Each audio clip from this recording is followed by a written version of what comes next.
Nasa linya ho ngayon ang Senate President, si Ginoong Vicente Tito Sotto III. Good morning po, Sir SP Tito Sen. Yes, sir. Good morning, Kong Ted. Good morning, Cha. Magandang umaga po sa inyo lahat. Unang tanong from Chacha. Good morning po, SP. Gusto po namin... Yes po, sir. Gusto namin malaman, ano po ba nangyari? Bakit nagkaroon po ng pagpapalit ng liderato sa Senado? Well, ang ini-expect ko sana, pinakamagandang sumagot talaga niyan, yung apat na nagsimula Si Senator Lacson, Senator Hontiveros, Legarda, and Subiri. Sila yung nagpasimuno na kausapin yung mga kasama namin at kinausap din nila ako. Pero siguro, ang masasabi ko is that lately kasi maraming batikos ang inaabot ng Senado. Merong mga aligasyon laban doon sa aming mga leader. So baka ang naisip ng karamihan sa amin, magandang pagkakataon to para sila ay masagot, they will be able to address these allegations nang hindi nakapagitna ang Senado. Hindi ba? Dahil ang Senado ang nababaril Di ba? Napapaginitan din pag binasa mo yung mga punto. The Senate is like this, Senate is ganyan, involved ang Senate sa ganito. Mas maganda siguro yung naisipan nga nila na teka muna, ayusin natin at magkaroon tayo ng magandang pagkakataon, mabigyan natin pagkakataon tong mga kasama natin na sagutin nila. Oo. So, Tito Sen, medyo tumutugma po ba ito doon sa sinasabi ng ilan na may kinalaman po ito doon sa dahil na idadawit si dating Senate President Cheese Escudero dahil nabigyan po siya ng donasyon ng isa po sa mga top 15 contractors na nakatanggap po nitong flood control project? Baka nakakasama nga yun doon sa kabuuan na sinasabi na na-atake ang Senado Kung merong mga dalawa, tatlo sa amin na-atake, dapat hindi nakapagitna yung Senado doon sa mga aligasyon na yon. Yun ang isa sa mga siguro masasabi natin, kaya siguro naisipan itong mga kasama ko na pag-usapan namin at kausapin yung ibang mga miyembro ng Senado na magpalit muna kami ng liderato. Opo. Meron din po kasing mga lumalabas na balita na meron daw pong dissatisfaction pagdating po sa chairmanship po ng ilang mga komite. Ano pong tugon nyo doon? Narinig ko rin yun. Hindi natin maiiwasan yun sapagkat although maraming mga committees at 24 lang kami, hindi naman nag-chairman yung Senate President. Usually yung minority leader hindi rin at yung majority leader hindi rin usually. So sa 21, napakadaming committee pero iilan lang ang major na committee. So maaaring meron talagang dissatisfaction as far as chairmanship is concerned. And isa sa mga pinaka nasa gitna ng usapin yung Blue Ribbon. Sige po.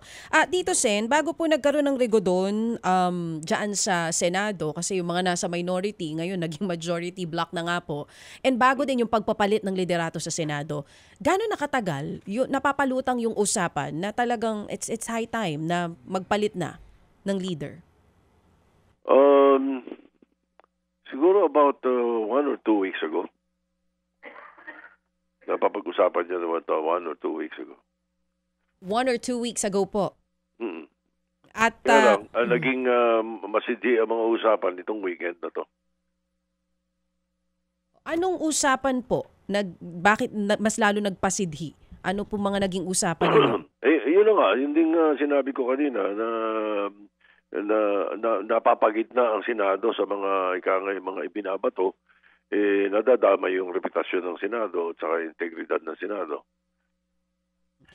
So, ayusin natin at ayusin muna natin yung leadership tapos ilagay natin sa lugar na yung Senado mismo siya dapat ang hindi napapagitna sa mga bintang o sa aligasyon, kundi sila ay makapagtrabaho ng tama na maayos na ayusin ang legislation, ayusin yung budget. Yun ang mga lumalabas sa mga usapan namin Opo, kung sinasabi niyo po na 1 to 2 weeks na nagsimula yung ganitong klase ng mga usapan, so beforehand, nagkaroon na rin po ba kayo ng ugnayan kay dating Senate President Cheese Escudero na may napapalutang na pagpapalit po ng liderato? Hindi, wala eh. Wala kaming ganung usapan.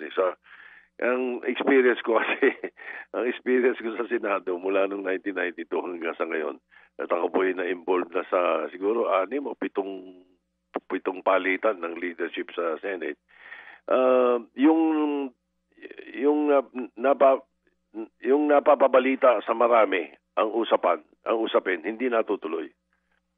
Usually yung run silent, run deep, yun ang natutuloy. Pero kahapon naging smooth naman po yung transition, nagbigay din ng pahayag si SP Oo. Cheese. Sinasabi po niya, suportado naman daw po niya ito pong bago niyong leadership. Pero aside from that, nagpalit din po tayo, Senate Pro Tempore, si Lacson, chairman po ng Blue Ribbon Committee, si Senator Lacson na rin po ngayon. Tito Sen, ano pong dahilan kung bakit pinalitan niyo po yung chairman ng Senate Blue Ribbon Committee? Merong mga dissatisfied sa aming mga kasama, narinig ko, doon sa pamamaraan o sa nangyayari sa Blue Ribbon. Kaya yun ang una sa mga napag-usapan na pinakamaganda, maglagay tayo talaga ng investigador na neutral. Yun ang usual, karaniwan na nababanggit. As a matter of fact, nang pinag-uusapan namin yung Blue Ribbon Chairmanship, kung ito'y gagalawin natin, ang mga ulang pinag-usapan doon na pinag-isipan, si Pia Cayetano, si Risa Ontiveros, o si Francis Pangilinan. Pero karamihan sa kanila, as a matter of fact, si Risa mismo, ang gusto niya, si Senator Lacson eh. At Chair, SP, may binanggit po kayo, sinasabi niyo po na dissatisfied ang ilan sa mga members po ng Senado dahil hindi neutral po. Tama po ba yung narinig ko? Ano po exactly yung sinasabi nila? Paano pong hindi neutral? Gusto nila neutral. Siguro may feeling sila na hindi neutral. Kayo po, diba? Kayo po mismo, SP, nitong mga nagdaang naunang hearing, masasabi niyo po ba na hindi naging neutral yung naging investigasyon sa Senado? Ang tingin ko, ang tingin ko, hindi dahil neutral o hindi neutral. Ang tingin ko yung direksyon ang nakikita kong medyo hindi ko kursunada. Yung direksyon ng investigasyon, yung hearing sa Blue Ribbon. Kung akong personal opinion ko lang to. Hindi ko gusto yung direksyon. Kasi kung napanood niyo yung hearing na umattend ako, ang direksyon na gusto ko, in aid of legislation. Kasi nga, tama yung sinasabi ng mga tao eh. Bakit kayo nag-iimbestiga sa sarili nyo? Di ba? Bakit daw yung House nag-iimbestiga sa sarili nila? Bakit ang Senate sarili nila iniimbestiga eh? Mali eh. Kasi mali ang direksyon ng committee. Ang dapat kasi in aid of legislation. So, talagang pwede kaming mag-inquiry, mag-imbestiga in aid of legislation. Ano gagawin natin sa pick-up? Ano dapat gawin dyan? Ano ba dati ang gawain ninyo? Ano ang mali dyan? Tapos yung SIAP, ganun din. Ang DPWH, i-restructure natin ang DPWH. Bakit? Ganito. Dapat ganun ang direksyon eh. Okay? Yung investigation, sino may kasalanan, sino may ganyan, yun ang nirereklamo ng mga kababayan natin. Sinasabing gano'n, hindi iniimbestiga yung sarili nyo, hindi nyo binabanggit yung sarili nyo mga senador. Di ba? Parang gano'n eh. Because, trabaho yan ng DOJ at saka ng Ombudsman. Ang Senado, pwede lang silang mag-recommend. Walang prosecutorial powers. Unlike doon sa ginagawa kong Pinail Kong Bill, yung Pinail Kong Bill, yung Independent People's Commission, may power to prosecute, may power to subpoena, may power to... Ganun yung nilalaman ko ron. Kasi yung Independent Commission na ginagawa ng Pangulo, hindi ko pa alam kung ano laman ng executive order. Pero way back, about 3 weeks ago pa yun, pinail ko yung Independent People's Commission. Pinadalan ko nga sila ng kopya thereafter nung nalaman kong parang korupsjonada ni Presidente maggumawa ng EO about an independent commission. Para hindi Senado at hindi Kongreso nag-iimbestiga at yung yung Ombudsman at saka DOJ ay makakatulong ito itong independent commission na to. Pero may power. Hindi pwede yung gi-imbestiga sila pagkatapos bibigay sa ombudsman, mag-iimbestiga rin yung ombudsman. Paraki pa. Di ba? Kung wala silang prosecutorial powers, wag na. Oo. Kaya mo ng ombudsman na lang. So, Tito Sen, sabi niyo po, hindi niyo gusto, wag na yung usapang neutral, pero kayo mismo, hindi niyo gusto yung direksyon na pinupuntahan itong mga nakaraang investigasyon. Kung hindi po siya in aid of legislation, para po sa inyo, ano po bang direksyon ng tinatahak nito?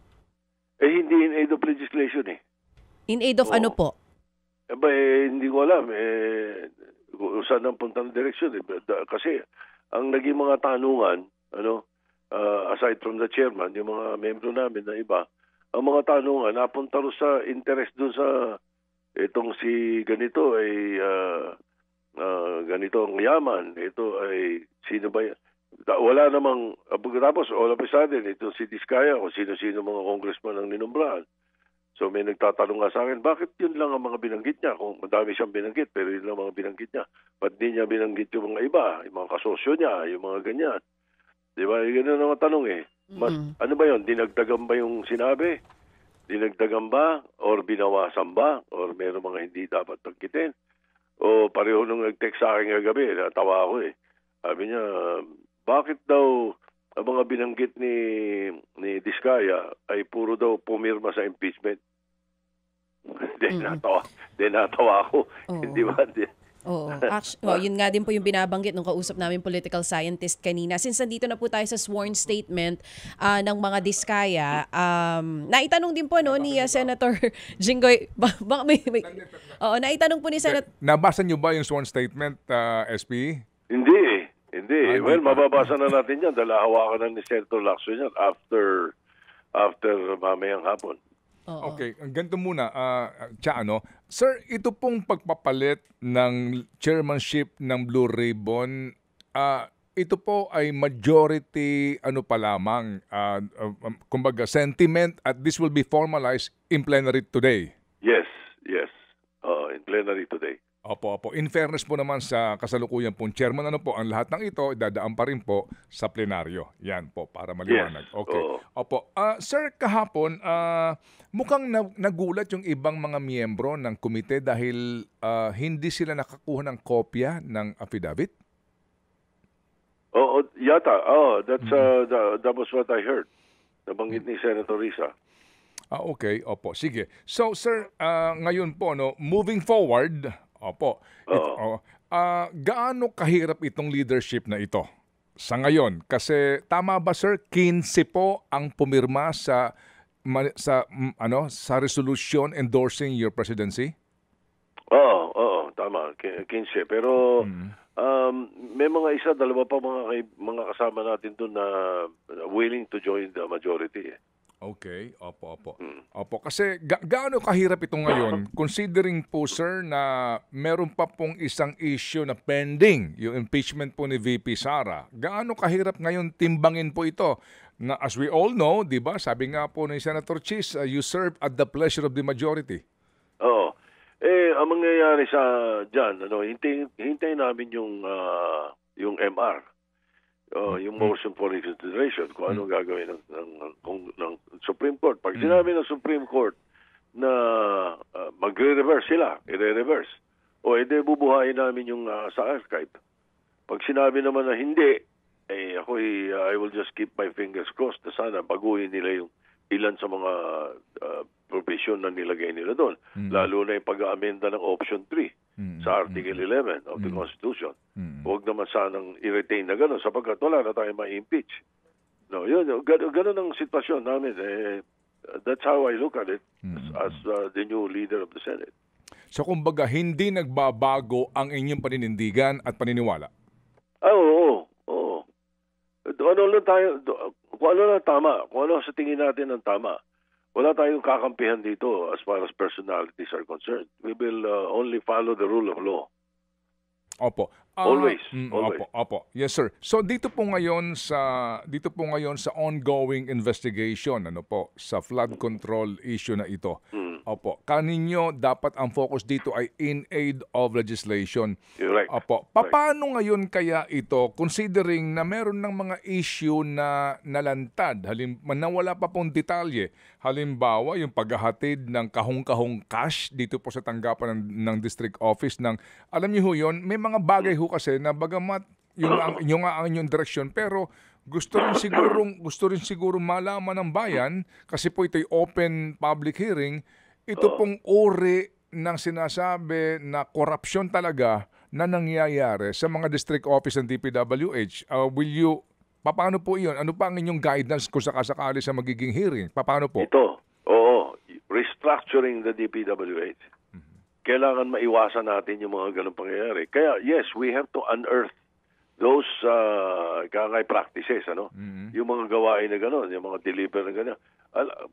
Talagang dapat din malaman natin yun, kung ano nangyayari, paano nangyayari, saan nangyayari, anong level, district level ba, assistant level ba, o yung mga nasa ibaba.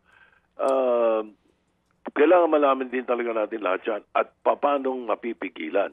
Yun ang ilalagay natin doon sa batas na i-restructure natin ang DPWH. Ganun ang pananaw ko. Opo. Ginagalang po naman ako ako sa naging desisyon ng committee chairman ng Blue Ribbon kahapon na isa lang si Toby Chanco sa hearing kahapon.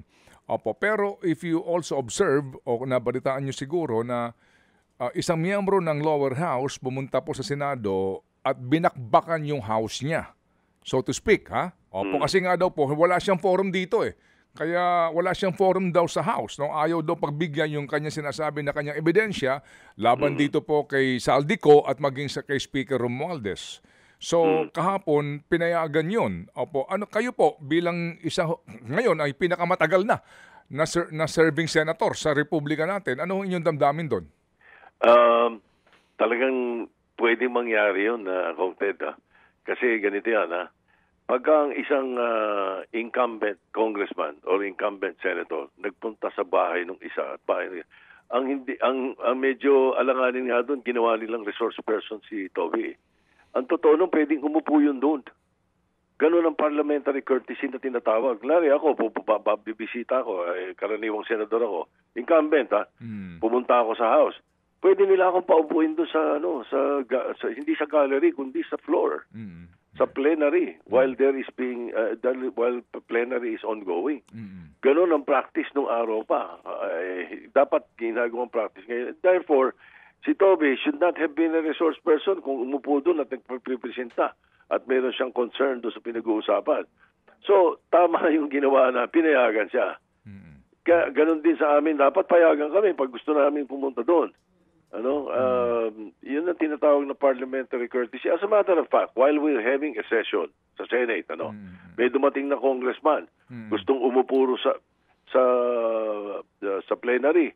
Pwedeng payagan talaga yun, kaya wala na silya doon. Pero kung gustuhin, inahayaan namin yun nung araw pa, lalo na yung mga matatandang kasama ko. Pwede yun eh. Hindi bawal yun. Unless merong mag-object. Yun lang ang doon, yung may unless. Diba? Opo. So, pwede talaga yun. Pwede yun. Opo. So, kumbaga po, okay lang yun, na maghayag siya ng kanyang mga nalalaman sa issue. Diba? Kasi yung po ang kanya sinabi kahapon, yung insertion na pinag-uusapan. Opo. Oo, tama. As a matter of fact, mayroon pang sa mga hearing namin sa Senate, lalo na pag local bill. Yan, kabisado mo yan. Pag may local bill, gustong umattend ng congressman sa hearing sa Senado, pwede. Opo. Pwede siya. At part siya ng committee, hindi siya resource person. Opo, okay. Sir, so far ho naman, ito pong movement sa mga komite, wala na pong iba. Okay naman tayo kay Senator Sherwin sa kanya pong sa finance na katuwang po ninyo ngayon. So far po naman, wala na pagbabago po sa ilang komite. Merong mga pinag-uusapan pa yung mga kasama namin kagabi. Kasi after the adjournment, nag-meeting kami, nag-caucus kami noong 15. At yung may mga nababanggit na baka talakayin namin mamaya. May mga nababanggit katulad ng public order, ng defense, ng labor. interesado si Senator Raffy Tulfo doon sa labor. Okay, opo. Dapat pala dati na pala talagang hinihingi daw niya yun at di naibigay sa kanya. Opo, sige po. So, pero sa finance po naman, so far naman, okay na po tayo. Oo, okay yung finance. Hindi natin dapat galawin yun kasi kay mathematician si Sherwin, we know his record, and nung kausap namin siya, sinisiguro niya na matutupad yung gusto namin, which is open. Opo. Open deliberations, open to the public, even the BICAM, even the small BICAM, kung magkakaroon man na small BICAM, kung papayagan natin magkaroon. Even that is allowed, pati live streaming. Sa matara, pinangako ko nung nag-uusap kami ni Presidente, sabi niya, ni Presidente sa akin, i-live stream natin kaya yung budget. Ano lang to, sa isang event lang kami nagkita sa doon kay Judy Rojas. Sabi ko, boss, kako, nilagay ko nilagay ko sa joint resolution. Inamend ko yung joint resolution, nilagay ko, pati sa bicameral, whatever form, live streaming din para open sa public, kitang-kita kung may mga insertion, may magpapasok. Alam natin kung sino yung magpapasok ng kung ano. Opo. So sige. So budget, sir, makabuluhan po naman ang sinabi ng inyong kasalukuyang majority leader during the time na sa unang hearing ng Senado that first we have to address the elephant in the room. Di ba yung sabi niya, no? Si Mix yan, sinasabi mo. Yes, si Senator Mix, no? It makes sense, no? So, dito po ngayon, kahit na nandyan na po kayo nakaupo, will you still address that? Pwede bang sabi ka kasi nung una pa ho sa ating panayam sa inyo, kayo minority leader pa, sinasabi nyo lagi, dapat mo natin malaman, sino ba itong mga nag-insert na to? Na sa 2025? Sino ba itong mga bumaboy sa budget? Are you going to pursue that pa rin? Yeah, makikita natin yan sa budget deliberations at makikita, baka masagian ng Blue Ribbon, I'm not sure. I'm not too sure. Pero sa budget deliberations, matutuko yan kasi ano nangyari last year? Ano nangyari? Paano nagkaroon ng ganito? Bakit biglang ang laki nang nawala sa DepEd, napunta sa ano? Hindi maiiwasan sa budget deliberations yan. So, lalabas pa rin kung sino mang elepante yon? Pati tigre at leon. Lalabas siguro dahil alam nila kung sino naglagay. Hindi ba? Kung sino nagpasok. Sino-sino nagpasok. Okay. Sabi po ng Presidente sa kanya pong vlog, wala na munang flood control budget dahil tigil muna yan for 2026. Ano pong sa inyo doon? Siguro, meron pa kasing mga budget sa 2025 na LR niya. Na hindi pwedeng gamitin nga dahil nga nagkaroon ng kontrobersya. Maganda na nga wala muna dito sa 2026 para malinis. Alam naman natin yung flood control. Siguro, kung ano nangyayari dyan, pag hindi katiwa-tiwala ang contractor dyan, even yung nagpo-propose na district or senator, di ba, alanganin. So, siguro, ang gusto niya mangyari, baka yung for later release na mga itong year na to, doon na lang sa flood-prone area gamitin. Kasi nandoon na. Nandoon na yung pera. Di ba? Pero hindi niya pinagagamit eh. Dami niyang binito eh. Dami siyang tinanggal. So, siguro, dito sa 2026, bakit maglalabas ka pa nga eh? Mayroon pa nga sa 2025 na hindi ginamit eh. Baka ganun ang iniisip niya. Opo. Tito Sen, Senator SP, ito pong issue... Tito Sen pa rin, Ted. Opo, sir, ito pong issue ng kasi aaprubahan to dapat ng SP eh. Yung paghingi ng protective custody ng mga diskaya and yung kanilang pagvo-volunteer na maging state witness. Hango po sa kanila pong sworn statement kahapon yan. Sinasabi nila humihingi sila ng protective custody sa Senado. Ano pong inyong masasabi doon? Natanggap ko yung sulat ni Senator Marcoleta kagabi. Pag-akyat ko, umakyat sa akin yung sulat na nire-recommenda niya na sa DOJ, pero kailangan may conforme ng Senate President na i-witness protection program itong mga diskaya.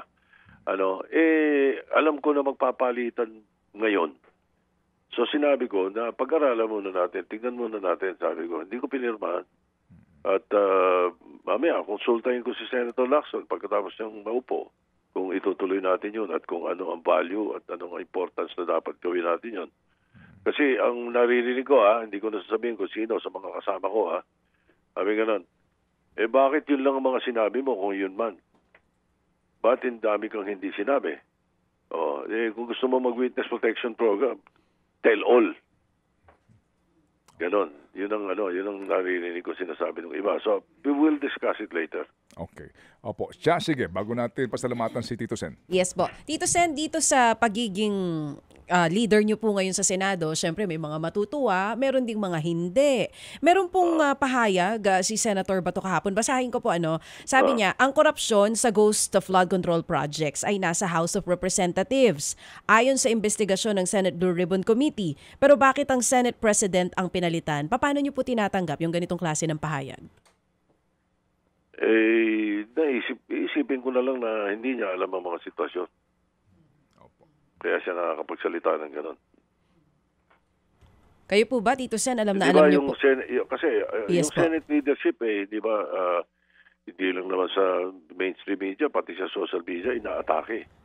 Di ba? So, gusto mo ba natin na nasa gitna ang Senado dito sa mga aligasyon na to? No? At tapos, yung flood control, nasa House lang daw? Is he sure? How sure is he? Wala bang Senado na involved doon? Di ba? Yun ang tanong ko na lang. Tito Sen, kanina po nabanggit ninyo, isa sa mga dahilan na napalutang po ng mga kasama ninyo kung bakit nagkaroon ng pagbabago sa liderato ng Senado dahil dun sa pinupukol na issue kay Chis Escudero. Ngayon, sabi nyo nga po, isa yun sa mga naging rason. Sa House of Representatives, si Speaker Martin Romualdez, pinupukol din po ngayon na tiniuugnay sa flood control project. Sa inyo lang pong personal na opinion, dapat din po ba magkaroon ng pagbabago sa liderato po ng Kamara? Hindi ko... I refuse to answer your question. Okay po, Mr. Chair. Pero may mga tanong naman na hindi pwede sagutin. Ano ba naman siya? Opo. Okay. Sige, anyway. Sige po. Tito Sen, ito na lang po. Opo, alam niyo ho, napakalaking bagay na mismong leader ng kapulungan ng Kongreso ang nakakapanayan po namin.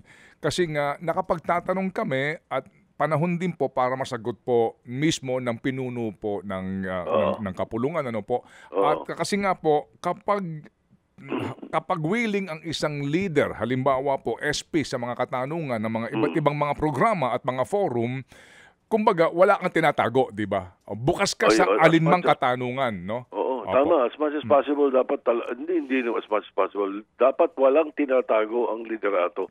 Dinadala mo, represent mo taong bayan eh. Kaya ako, nung araw pa, sinasabi ko yun, basta media kausap ko, naku, kahit bola, hindi ko gagawin, hindi ako magsisinungaling.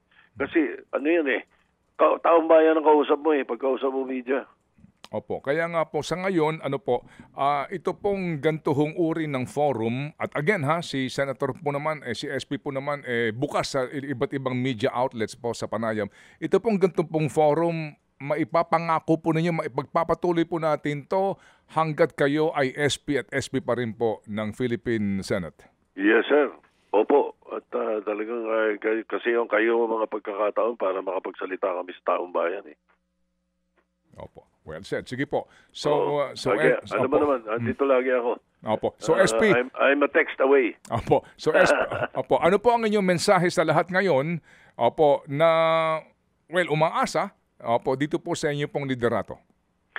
Katulad na sinabi ko kahapon, at sinabi ko ito noon, at ginawa ko naman nung unang hinilal nila ako ng Senate President ng 17th Congress. Sabi ko, I will do everything in my capacity para masiguro na the Senate will be cooperative but independent, never subservient, balanced, transparent, and sincere as far as my leadership is concerned.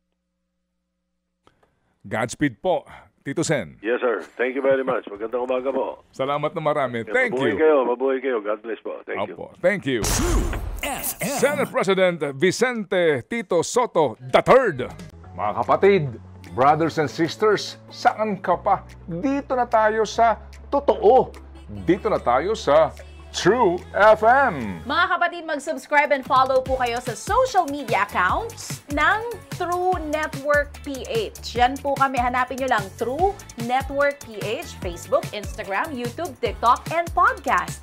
Mapa Apple or Spotify man yan, mahahanap nyo kami. Lahat ng mga napapanood at napapakinggan nyo po sa programa, nasa social media accounts namin yan. So, paano mga kapatid? See you sa social media!